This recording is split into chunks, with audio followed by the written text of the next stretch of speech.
इस वीडियो में मांगा से स्पॉयलर्स होने वाले हैं, तो जो लोग भी सिर्फ एनिमे को फॉलो कर रहे हैं वो लोग इस वीडियो को लीव कर सकते हैं। बाकी लोग कीप वॉचिंग, क्योंकि यार ये वीडियो बहुत ज्यादा तगड़ी होने वाली है। थंबनेल में मैंने माकी ज़ेनिन को इटाची इसलिए बोला है क्योंकि जिस तरह से इटाची ने अपने पूरे उचिहा क्लैन को एक ही रात में खत्म कर दिया था, उसी तरह से माकी भी अपने पूरे ज़ेनिन क्लैन का नामो निशान मिटा देती है। शिबुया इंसिडेंट खत्म होते ही माकी और दूसरे सॉर्सरर्स केंजाकू और कलिंग गेम्स के बारे में जानने के लिए मास्टर टेंजन से मिलने जाते हैं। उसके बाद ये लोग प्लान करते हैं कि कौन क्या क्या काम करेगा, और माकी का काम होता है कि वो ज़ेनिन क्लैन के वेयरहाउस से सारे कर्स टूल्स को इकट्ठा करेगी, जो कि वो लोग कलिंग गेम्स में यूज करेंगे। तो इसलिए माकी पहुंच जाती है ज़ेनिन मेंशन में, और वहां उसको मिलता है नाओया ज़ेनिन, जो कि नाओबितो का बेटा है और अपने आप को नेक्स्ट हेड मानकर बैठा है। नाओया माकी के जले हुए फेस का काफी ज्यादा मजाक उड़ाता है और उससे बहुत ज्यादा रूडली बात करता है। एक्चुअली माकी का ये फेस जोगो की वजह से जल चुका था। अब इसके बाद वहाँ पर माकी की मदर आ जाती है और माकी को वहाँ से जाने के लिए कहती है, ये कहते हुए कि उसे वेयर हाउस में जाने की परमिशन नहीं है। बट माकी कहती है कि वो परमिशन लेकर आई है, वो भी ज़ेनिन फैमिली के हेड से। यहाँ माकी का मतलब होता है मेगुमी से। एक्चुअली नाओबितो ने खुद मेगुमी को ज़ेनिन क्लैन का लीडर चुना होता है।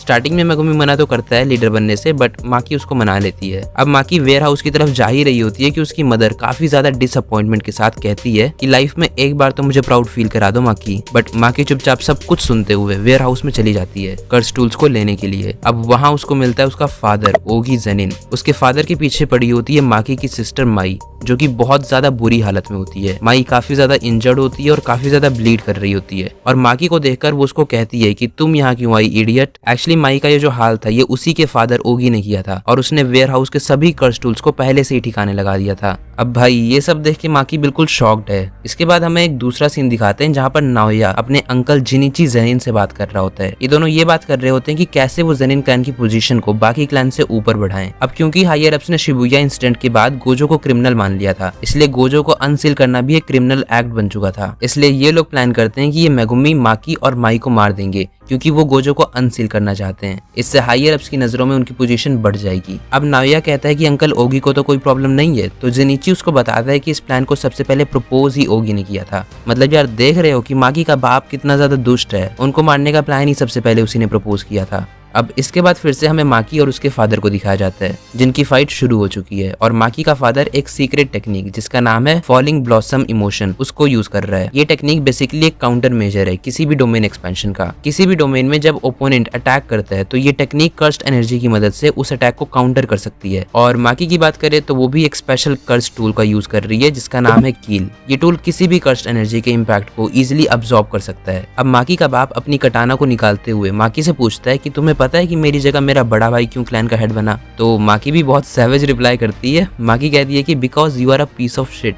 Emotional damage. अब उसका फादर माकी पे स्ट्राइक करता है, बट माकी उसको डॉज करती है और अपने कर्स टूल की मदद से अपने फादर की कटाना के 2 टुकड़े कर देती है। बट भाई उसका फादर भी उसी टूटी कटाना से माकी पे दोबारा स्ट्राइक कर देता है और माकी को चीर के रख देता है, और कहता है कि मैं इसलिए क्लैन का हेड नहीं बना क्योंकि तुम दोनों एक कंप्लीट फेलियर्स हो। अब इसके बाद उसका फादर माकी और माई दोनों को ही घसीटते हुए ले जाता है और एक रूम में फेंक देता है, और इस रूम में बहुत सारी कर्स स्पिरिट्स होती हैं। ये रूम पनिशमेंट और ट्रेनिंग दोनों के लिए यूज किया जाता था। माकी का फादर कहता है कि ये कर्स स्पिरिट्स अभी उससे डर रही हैं, पर जैसे ही वो वहां से जाएगा वो कर्स स्पिरिट्स बाहर आएंगी और माई और माकी को खा जाएंगी। और तुम लोगों को एक बहुत ही इंटरेस्टिंग फैक्ट बताता हूँ मैं। जब तोजी छोटा था ना तो उसको भी इसी कर्स स्पिरिट्स के एरिना में फेंक दिया गया था, और तोजी सभी कर्स स्पिरिट्स को खत्म करके सरवाइव कर जाता है। और ये जो तोजी के फेस पे स्कार है ना वो भी इसे यहीं पर मिला था। और तुम लोग बिलीव नहीं करोगे, बट माकी भी अभी बिल्कुल तोजी ही बनने वाली है। अब माकी का फादर माकी को अपनी लाइफ का स्टेन बोलते हुए वहां से चला जाता है। अब इसके बाद हम लोगों को माई की ट्रू फीलिंग्स रिवील होती हैं। माई माकी से कहती है कि तुम स्ट्रांग हो हमेशा की तरह। इसके बाद ये दोनों एक इमेजिनरी दुनिया में ही पहुंच जाते हैं। अब माई माकी को बताती है कि कर्स्ड एनर्जी आइडेंटिकल ट्विंस को एक ही बंदा मानती है। माई माकी को बताती है कि क्योंकि वो कर्स्ड टेक्निक को यूज कर सकती है बट माकी नहीं, इसलिए जब तक माई जिंदा रहेगी तब तक कभी भी माकी स्ट्रांग नहीं बन पाएगी। अब यहाँ पर मुझे पता है थोड़ा कंफ्यूजन हो रहा होगा तुम लोगों को, तो मैं थोड़ा एक्सप्लेन कर देता हूँ। एक्चुअली कर्स्ड एनर्जी ट्विंस को एक ही इंडिविजुअल मानती है, तो अगर माई मर जाएगी तो माकी के पास भी जितनी थोड़ी सी भी जो कर्स्ड एनर्जी है वो भी खत्म हो जाएगी। मतलब माकी के पास 0 कर्स्ड एनर्जी हो जाएगी, बिल्कुल वैसे जैसे कि तोजी के पास थी। और इससे माकी की जो फिजिकल एबिलिटीज होंगी वो भी बिल्कुल तोजी की तरह बढ़ जाएंगी। अब माई कहती है कि वो अपने साथ सब कुछ ले जाएगी including the cursed energy, but वो माकी से एक प्रॉमिस करने को कहती है कि प्लीज डिस्ट्रॉय एवरीथिंग एवरीथिंग बिक्सिस। और भाई इसके बाद माई मर जाती है और हमें दिखाते हैं कि माकी को कर्स स्पिरिट्स ने घेर लिया है। अब हमें दिखाते हैं कि माकी का फादर जा ही रहा होता है कि उसे फील होता है कि जैसे अचानक से ही उस रूम के सारे कर्सेस खत्म हो चुके हैं। उसे कुछ भी समझ नहीं आ रहा होता है और वो कहता है कि उसकी बॉडी को अभी भी वो डर वाली फीलिंग याद है जिसे भुलाने की उसने बहुत कोशिश की।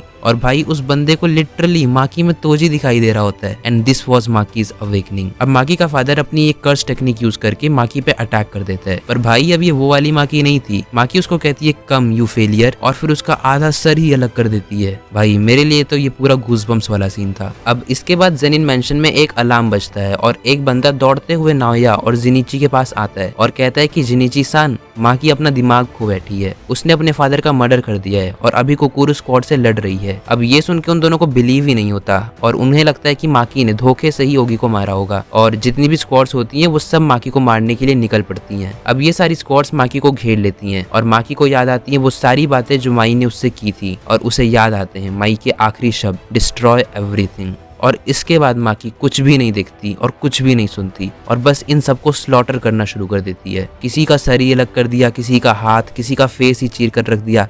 भाई ये सब सीन्स जब एनिमेट होंगे ना तो कैसे लगेंगे, मैं तो वही सोच रहा हूँ। अब इसके बाद उस स्क्वाड का कैप्टन वहां पहुंचता है और ये सब देख के हैरान रह जाता है। अब वहां पर जेनिन क्लैन का स्ट्रॉन्गेस्ट स्क्वाड पहुंचता है जिसका नाम होता है हाय या ही, जो भी है यार इसकी प्रोनाउंसिएशन। और इस स्क्वाड का मेंबर जिनिची जेनिन भी होता है, वही नाओया का अंकल। बट भाई ये लोग भी माकी को रोक नहीं पाते। दो बंदों के तो थ्रोट को ही माकी अलग कर देती है और एक बंदा अपनी कर्स टेक्निक से माकी को होल्ड करने की कोशिश कर रहा होता है और इस बंदे की आंख, मुंह, नाक हर जगह से खून निकल रहा होता है।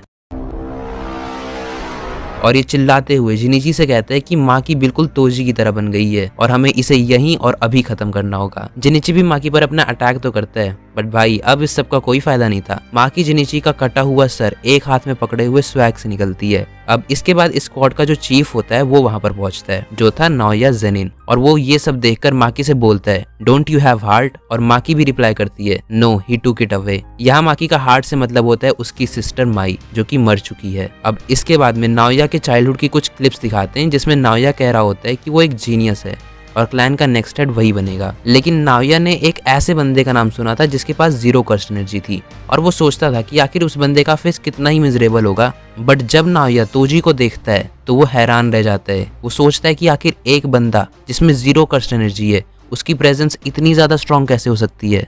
अब हमें दिखाते हैं प्रेजेंट का सीन जहाँ पर नाओया लगातार माकी को हिट करने की कोशिश कर रहा होता है पर माकी उसके सभी अटैक्स को डॉज कर रही है। इसके बाद नाओया उसे एक जोरदार किक मारते हुए कहता है कि वो तोजी जैसी बिल्कुल भी नहीं है और इस सब के दौरान माकी काउंटिंग कर रही होती है। पता नहीं क्यों, शायद वो नाओया की कर्स टेक्निक को समझने की कोशिश कर रही थी। नाओया माकी से लड़ते हुए कहता है कि वो तोजी जैसी बिल्कुल नहीं है और नाओया तोजी और गोजो को सोचते हुए कहता है कि जो स्ट्रॉन्गेस्ट के साथ खड़ा होगा वो मैं होऊंगा। अब हम माकी को देखते हैं जो कि अभी तक नाओया की टेक्निक को समझ नहीं पाई थी और नाओया अपनी पूरी जान लगाकर माकी को खत्म करने के लिए लगा होता है।